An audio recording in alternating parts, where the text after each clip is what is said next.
Espace TV. Espace TV, le journal de 13h.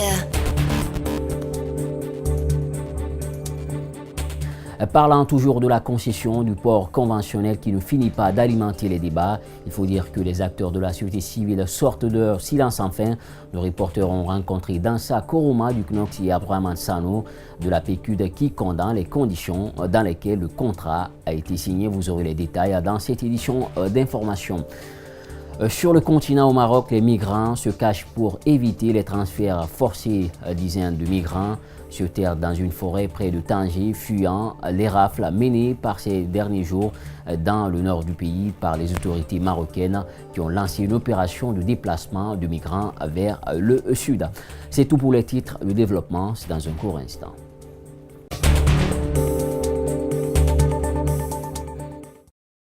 Pour une fois encore, bonsoir, bienvenue dans cette édition. Si c'est maintenant, vous nous rejoignez. En plus bref, la Guinée vient de signer un accord de près d'1,4 milliard de dollars pour la construction du barrage hydroélectrique de Soapiti qui aura une capacité de 450 MW. Ce financement permet de réaliser le barrage hydroélectrique de Soapiti en cours de construction par la société China International Water Electric Corporation. La signature de cet accord de prêt avec la banque chinoise Exim Bank a eu lieu en marge du forum sur la coopération sino-africaine FOCAC. Le ministre de l'économie et des finances, le directeur général adjoint du département des affaires souveraines d'Exim Bank China ont signé ce mardi 4 septembre 2018 à cette convention de plus d'1 milliard de dollars américains. Soapiti 450 MW sera le deuxième barrage réalisé par la compagnie chinoise China Water Electric après celui de Caleta de 140 MW. 100 jours du gouvernement Kassori, on en parle de plus en plus. Invité dans l'émission Les Grandes Gueules ce jeudi sur Radio Espace, le ministre de l'Industrie et des PME est revenu sur le bilan de la nouvelle équipe pour Tibou Camara. C'est un bilan positif surtout dans la restauration de l'autorité de l'État. Il s'est aussi prononcé sur d'autres aspects de l'actualité socio-politique comme la concession du port conventionnel à la société turque Al-Bayrak.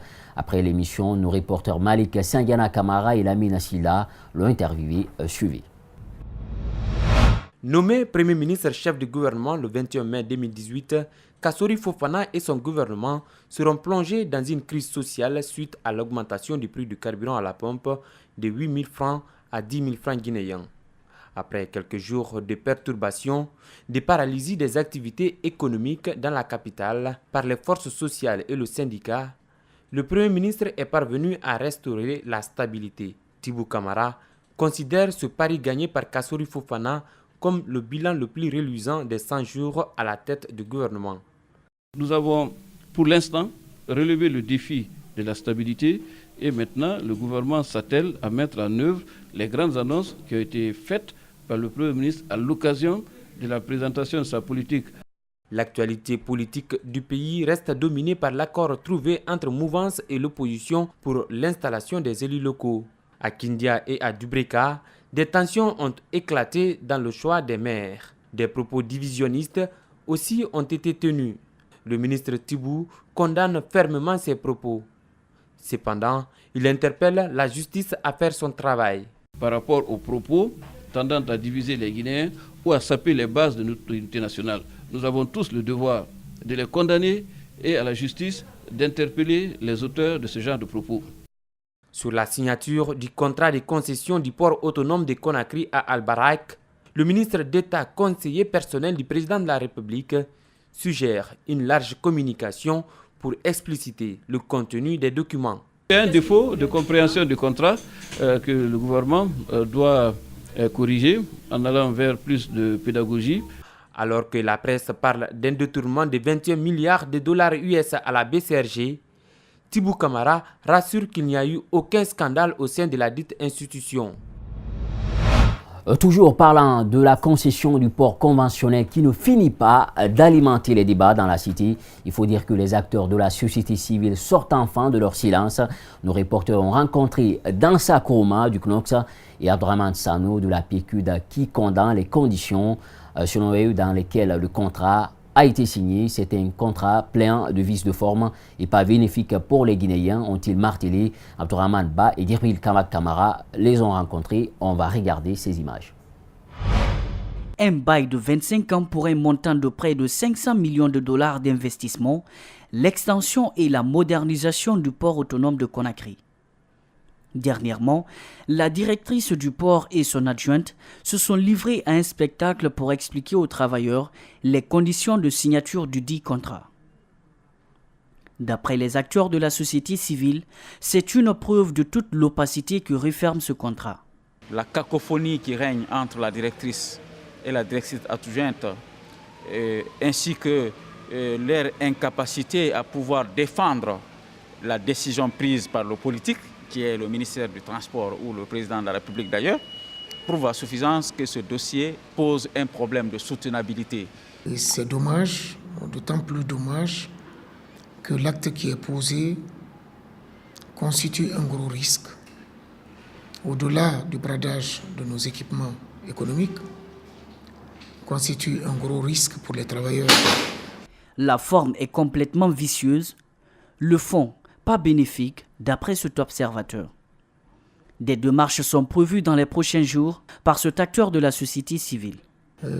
Probablement des initiatives vont être prises le plus rapidement possible. Je ne peux pas anticiper sur cela, mais je crois que dans les 48 heures, vous allez entendre parler des forces sociales par rapport à ces questions-là. Pour Dansa Kourouma, l'Assemblée nationale peut se saisir du dossier pour l'annulation du contrat qu'il estime ne pas être à l'avantage de la Guinée. Je pense qu'un débat parlementaire sur ce contrat peut aider à faire sortir un certain nombre d'anomalies, de dysfonctionnements qui peuvent ne pas être des dysfonctionnements volontaires.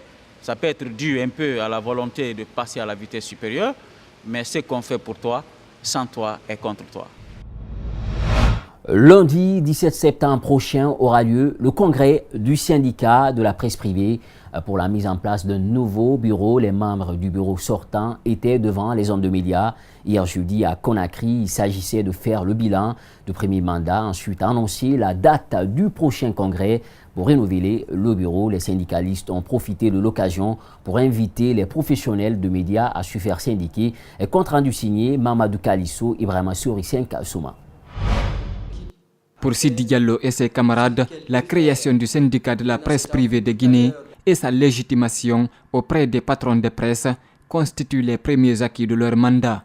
Hier, on ne parlait que des problèmes des autres personnes, tantôt c'est Afria, tantôt c'est Sotelgui et autres, mais nous avons eu maintenant le pouvoir, la possibilité, le courage de dénoncer les mauvais traitements des journalistes au sein même de notre maison. Et autre chose, c'est le renforcement de ce que vous appelez confraternité. Ensuite, ils évoquent les différentes démarches menées auprès des autorités compétentes pour que justice soit rendue sur l'assassinat de notre confrère Mohamed Koula Diallo et la disparition de Chérif Diallo. Autre aspect positif, c'est l'élaboration d'une convention collective de la presse de Guinée. Dieu merci, toutes les associations de presse du pays, surtout privées, se retrouvent avec le syndicat pour examiner ce projet de convention collective. Et je profite de l'occasion pour vous dire que nous sommes déjà à 80% de ces échanges entre nous et les associations de patrons de presse. C'est pour vous dire que très bientôt, la convention collective sera une réalité dans notre pays. Durant les 3 années de mandature, on note aussi quelques échecs, notamment la gestion de certains conflits entre employés et patrons de presse. Le cas des journalistes molestés à l'escadron mobile numéro 3 de Matam. Le bureau sortant regrette également un petit dysfonctionnement enregistré au sein du bureau. Ces syndicalistes invitent tous les professionnels des médias à adhérer à ce mouvement syndical. Vous ne devez plus avoir peur de se faire syndiquer dans la mesure où toutes les associations de presse, tous les patrons de presse qui sont au sein des associations aujourd'hui se retrouvent au sein de cette commission technique pour élaborer enfin la convention collective, encore une fois, qui sera très bientôt une réalité dans notre pays. Le 17 septembre prochain, un congrès sera organisé pour renouveler le bureau exécutif. Seuls les membres du syndicat sont éligibles et électeurs.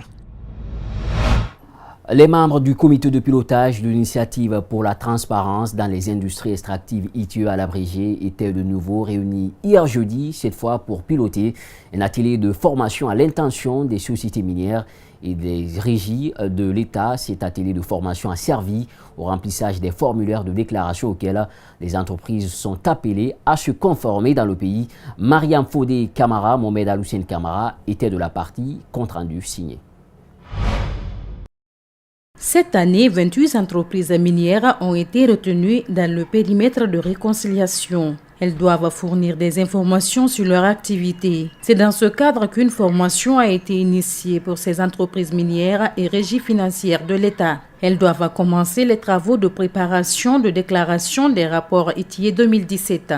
Juste après cet atelier, effectivement, les entreprises minières, mais aussi les régies financières vont commencer effectivement les travaux de préparation de déclaration pour le rapport ITIE 2017. Donc ils auront à peu près 2 à 3 semaines pour fournir les informations sur lesquelles on va nous se baser pour effectivement commencer à compiler et à préparer le rapport ITIE 2017. Les participants qui ont échangé autour des différents éléments de cette déclaration la trouvent simple par rapport à celle de 2016. Pour cette année, pour le formulaire de 2017, ça sera en tout cas très facile. Et nous avons en tout cas soumis nos inquiétudes auxquelles nous avons eu à rencontrer les autres années. Mais je crois que pour l'essentiel, tout a été déjà élucidé. Donc je crois que ce ne sera pas difficile en tout cas pour cette année. L'année passée, on parlait plus de la propriété réelle. À l'issue de cette formation, les entreprises minières devront présenter leur déclaration le 28 septembre prochain au comité ITIE.